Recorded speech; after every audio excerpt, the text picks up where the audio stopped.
हे दोस्तों, तो मैं आप सभी के लिए थ्रोन ऑफ सील के लेटेस्ट एपिसोड की एक्सप्लेनेशन के साथ हाजिर हो चुका हूं और आज मेरा एग्जाम, इसलिए तुरंत ही स्टार्ट करते हैं। इस एपिसोड की स्टार्टिंग में हमें दिखाया जाता है ब्रदरलैंड को, जो कि बहुत सारे टीममेटों के साथ निकल जाती हैं ट्रेजर हॉल में।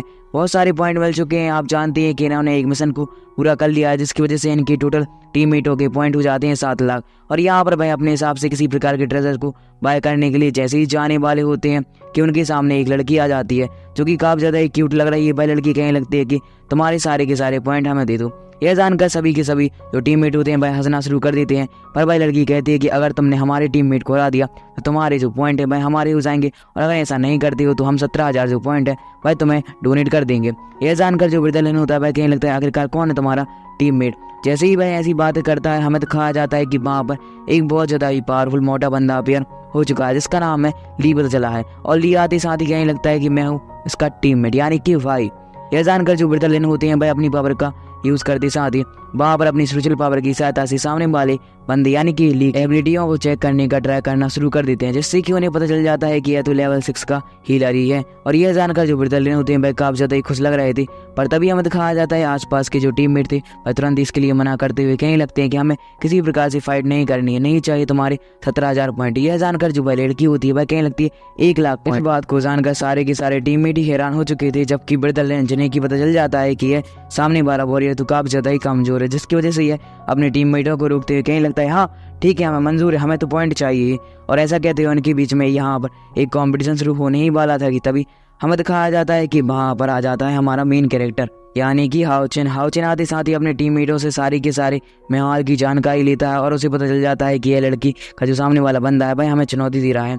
इसके बारे में सुनकर जो हाओचेन होता है वह तुरंत ही एग्री होते कहने लगता है अच्छा ठीक है, तो हमारी टीम में से किसी बंदे को चूज कर सकते हो जिससे कि तुम फाइट करना चाहो। यह जानकर ली अपनी पावर का यूज़ करते हुए टीममेटों को चेक करना शुरू कर देता है। सबसे पहले वह नोटिस करता है जो बेंजुआन होती है और सीमा सियान पर समझ जाता है इससे फाइट करने की मेरी औकात तो है ही नहीं। फिर दिखता है भाई पिंक हेयर वाली लड़की को, कहीं लगता है कि अगर मैंने इसको चूज़ किया तो यहाँ पर मुझे प्रॉब्लम का सामना करना पड़ सकता है, सभी के सभी लोग मुझे लूजर चेंगाना शुरू कर देंगे। और ऐसा कहते हुए भाई दिखता है ब्रदरलैंड का। पर आप जानते हैं कि ब्रदरलैंड काफ़ी ज़्यादा ही खतरनाक है, उसके पास एक मैजिशियन की पावर तो है ही, जिसकी वजह से वह ब्रदरलैंड को भी रिजेक्ट कर देता है। अब बचा था कौन? अकेला हमारा मेन कैरेक्टर हाओचेन। तो वह कहने लगता है कि हाओचेन यह देखने में काफ़ी ज़्यादा ही अच्छा लग रहा है और मुझे नहीं लगता कि जो अच्छे बंदे जिनका शकल अच्छा होता है वह ज़्यादा पावरफुल होते हैं, हार्ड वर्किंग वह करते ही नहीं, इसलिए वह चूज़ कर लेता है हाओचेन पर। और जैसे ही वह हाओचेन का नाम लेता है सारे के सारे हाओचेन की टीममेट काफ़ी ज़्यादा ही एंजॉय करना शुरू कर चुके थे। उन्हें पता चल चुका था कि अब जो उनके 1 लाख पॉइंट है वह उनके ही होने वाले हैं।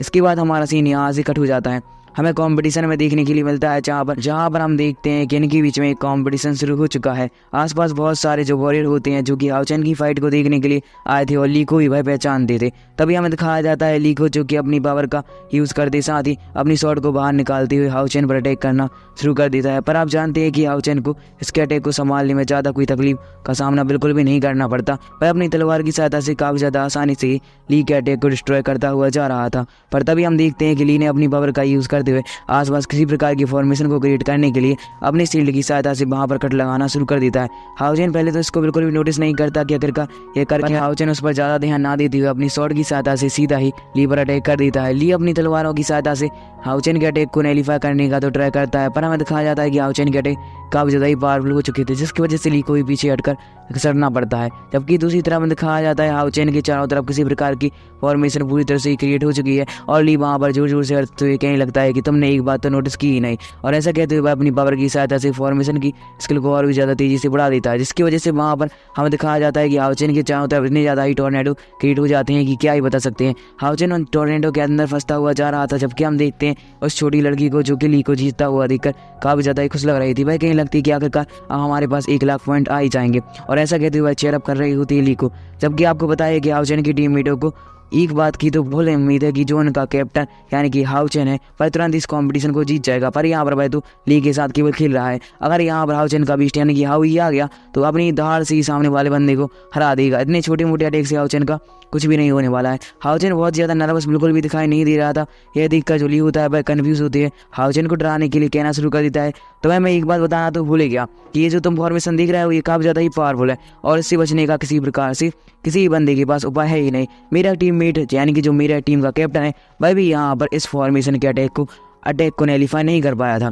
यह जानकर हाउचेन कहने लगता अच्छा तो ऐसी बात है, जबकि हमें ऑडियंस में बैठे हुए बहुत सारे वॉरियर्स को दिखाया जाता है जो कि कहने लगते हैं यह तो 6 लेवल का हीलर था और इसके पास इतनी ज़्यादा पावरफुल अटैकिंग टेक्निक कैसे ही आ सकती है, साथ ही साथ जिसने जो अटैक किया है भाई 9th ग्रेड का है। और तभी हम देखते हैं हाउचेन को जो कि अपनी पावर का यूज़ करते साथ ही वहाँ पर अपनी तलवार की सहायता से एक टॉर्नेडो को क्रिएट कर देता है। हाउचेन का टॉर्नेडो की स्पेशल पावर काफ़ी ज़्यादा आई थी, जिसकी वजह से हम देखते हैं कि उस फॉर्मेशन में जितने भी टॉर्नेडो अपेयर हुए होते वे सारे के सारे हाउचेन के टॉर्नेडो के अपेयर हो जाने के कारण डिस्ट्रॉय हो जाते हैं।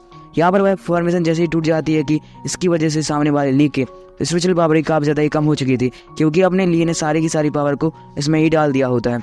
हाउचेन मौका देखकर अपनी पावर का यूज़ करते साथ ही तुरंत ही अटैक कर देता है ली पर। ली अपनी स्वॉर्ड की सहायता से हाउचेन के अटैक को तो रोकने का ट्राई करता है, पर आप जानते हैं कि ली की पावर कम हो जाने के कारण वह तुरंत ही पीछे खसट जाता है और यहाँ पर एक स्लैशिंग अटैक से हाउचेन ने तुरंत ही ली को जान से मारने का ट्राई बिल्कुल भी नहीं किया होता है, बल्कि ली को पूरी तरह से हरा दिया था। यह जानकर जो सारे के सारे ऑडियंस में बैठे हुए बंदे होते हैं भाई हाउचेन की तारीफ करना और उसे चेयर अप करना शुरू हो चुके थे, जबकि हमें दिखाया जाता है उस छोटी लड़की को जो कि यह देखकर हैरान हो चुकी थी कि जो उसका भाई है वह पूरी तरह से ही हार चुका है।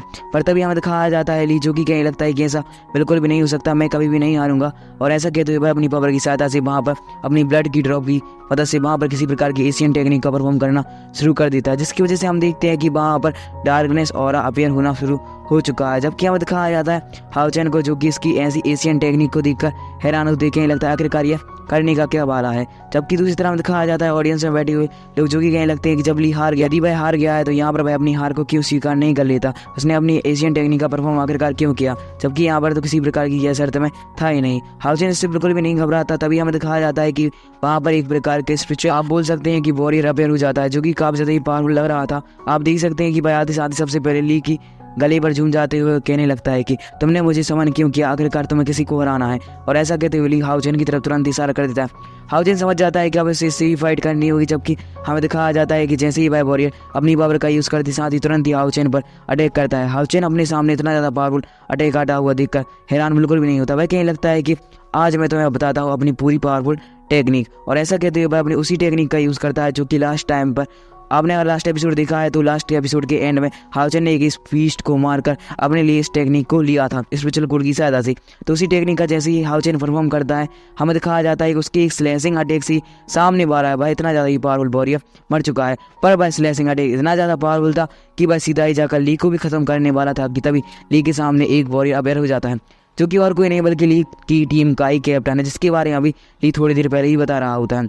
ली अपने कैप्टन को देखकर वहाँ पर घुटनों पर आ जाता है, वह कहने लगता है कि मुझे माफ़ कर देना। पर तभी हमें दिखाया जाता है हाउचेन को जो कि इस कैप्टन की पावर को देखकर हैरान होते कहने लगता है आखिरकार आप कौन है। कैप्टन अपना परिचय कराते हुए कहने लगता है कि मैं ली की तरफ से आपसे माफ़ी मांगता हूँ, साथ साथ आपके जो पॉइंट है वह दे दिए जाएंगे। और यहाँ पर वह कहने लगता है कि ली तो काफ़ी ज़्यादा ही बुद्धू है। साथ ही साथ तभी हमें दिखाया जाता है ली को जो कि कैप्टन के पास आते हुए कहने लगता है कि मैं कोई बुद्धू नहीं हूँ, मुझे पॉइंट चाहिए, मुझे अपनी बहुत ज़्यादा हेल्प करनी है, टीम मेटों की मदद करनी, इसलिए मुझे कहीं ना कहीं से तो पॉइंटों की जुगाड़ करनी होगी। साथ साथ हम D1 हंटिंग ट्रायल कैंप में ही भाग नहीं ले सकते मॉन्स्टर को मारकर, इसलिए हमें कुछ ना कुछ तो जुगाड़ करना ही होगा। हाउचेन को कुछ भी बात समझ में नहीं आ रही होती है, पर तभी हमें दिखाया जाता है कि जो कैप्टन था भाई ली को मारते हुए कहने लगता है कि तुम इतने ज़्यादा पावरफुल होकर इतने ज़्यादा बड़े होकर रोना क्यों शुरू करते हो, ऐसी इमोशनल बातें तुम पर तो बिल्कुल भी नहीं जमती। पर तभी हमें दिखाया जाता है कि भाई कैप्टन हाउचेन के पास आते हुए कहने लगता है कि हमें माफ़ कर देना। यह जानकर हाउचेन कहने लगता है कि नहीं कोई बात नहीं, हम तो यहाँ पर केवल ट्रेनिंग ही कर रहे थे। और ऐसा कहते हुए जो है भाई कैप्टन होता है भाई अपने दोनों साथियों के साथ वहाँ से निकल जाता है। जबकि जाने से पहले हमें दिखाया जाता है कि वहाँ पर जो इस कॉम्पिटिशन को इंस्ट्रक्टर कर रहा था लीड भाई वहाँ पर आ जाता है। भाई कहने लगता है कि इस टीम मेटों की पावर काफ़ी ज़्यादा थी, इन्हें D1 हंटिंग कैंप में ही भाग लिया था, पर किसी वजह से इन्हें वहाँ से बाहर निकाल दिया गया, जिसकी वजह से ये D1s का हंट नहीं कर सकते और इनकी टीम केवल किसी प्रकार से ही सर्वाइव कर रही है। जानकर हाउचेन हैरान होते हुए इसका कारण पूछना शुरू कर देता है, पर सामने वाले बंदे को भी इसका कारण बिल्कुल भी नहीं बताता। फिर तभी हमें दिखाया जाता है कि जो भाई इंस्ट्रक्टर होता है भाई अपनी पावर की सहायता से वहाँ पर 1 लाख जो पॉइंट होता है भाई ट्रांसफर कर देता है हाउचेन को। इसके बाद हाउचेन जैसे उस पॉइंटों को ले लेता है कि हमारा सीन यहाँ से तुरंत ही कट हो चुका है। हमें दिखाया जाता है कि ब्रिटल ने एक प्रकार का आविष्कार कर दिया है जो कि और किसी का नहीं बल्कि कैमरे का ही था, जहाँ पर हम देखते हैं कि कैमरे की सहायता से वह सारे के सारे लोग यहाँ पर कंपटीशन के लिए अपने लिए इंट्रोडक्शन दे रहे होते हैं, मतलब शूट कर रहे होते हैं।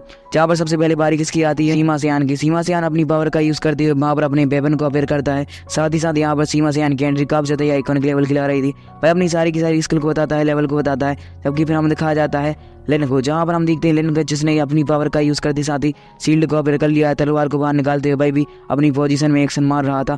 जबकि फिर बारी आ जाती है की हाउचेन की, जो कि आते थी वहाँ पर अपने आर्मर को धारण किए हुए था, जिसकी वजह से हम देखते हैं कि हाउचेन काफ़ी ज़्यादा ही पावरफुल लग रहा होता है। प्रदर्शन बताते हुए कहीं लगता है ये हमारे कैप्टन जो कि काफ़ी ज़्यादा ही पावरफुल है, इनको हराना लगभग नामुमकिन। तभी हमें दिखाया जाता है कि जैसे ही हाउचेन पास आता है कि जो ली होता है वह अपनी पावर का यूज़ करते साथ ही वहाँ पर अपनी स्वॉर्ड को अपेयर करता है और कहीं लगता है कि मास्टर ये स्वॉर्ड आपके काफ़ी ज़्यादा ही काम आ सकती है आर्मर के साथ। हाउचेन इसके लिए तुरंत मना करते हुए कहीं लगता है कि ये तुम्हारी ही काम आ सकती है, मेरे काम नहीं, मतलब मेरे पास मेरी स्वॉर्ड है, तुम अपनी पास अपनी स्वॉर्ड रख लो। ये जानकर जो ली होता है वह अपने हाथ में रख लेता है। यहाँ पर दो ली थे जो कॉम्पिटिशन में, एक मोटा बंदा और यहाँ पर हाउचेन का एक टीममेट।